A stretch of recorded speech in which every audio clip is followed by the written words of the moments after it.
Top U.S. diplomats are stridently pledging the Trump administration's determination to drive Iran out of Syria, even as it prepares to withdraw its military presence. And they're fielding new ideas to further that aim, even if it means withholding crucial aid. Doubling down on the Trump administration's anti-Iran message, the senior policy advisor to Secretary of State Mike Pompeo, Brian Hook, vowed no U.S. reconstruction assistance to the war-torn country until Iranian forces and its proxies are completely driven out. We think that if working with everybody in the region, and if we construct our diplomacy the way we want to, that we will be able to get rid of all forces under Iranian control, Hook told CNBC's Hadley Gamble in Abu Dhabi. We are not going to permit them do in Syria what they did in Lebanon, and we will be withholding reconstruction assistance. We have a number of tools at our disposal to help accomplish that objective.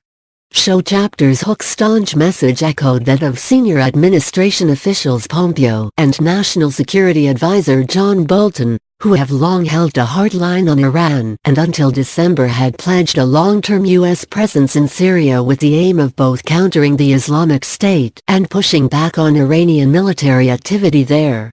The policymakers have had to change tack since Trump's surprise announcement on December 19 to pull all U.S. forces out of Syria. Now, diplomats insist that while they plan to carry through Trump's decision, the mission to expel Iran from Syria remains unchanged. Critics of the withdrawal move warn that IS is not fully defeated, and that leaving so abruptly would mean abandoning local allies, namely Syrian Kurdish fighters, that have carried the brunt of the ground fight against IS alongside U.S. forces. Allies have been left confused as to the administration's policy goals in the region. At the same time, many senior officials in the Middle East and regional experts alike say that despite Washington's promises, the idea of Iran and its proxy forces actually leaving Syria is inconceivable. To that notion, Hook was defiant.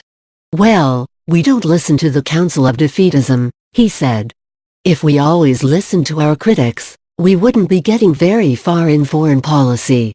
Show chapters. Observers may note similar rhetoric in the lead-up to the U.S. invasion of Iraq in 2003, when then-Secretary of Defense Donald Rumsfeld dismissed warnings against the toppling of Saddam Hussein as being defeatist.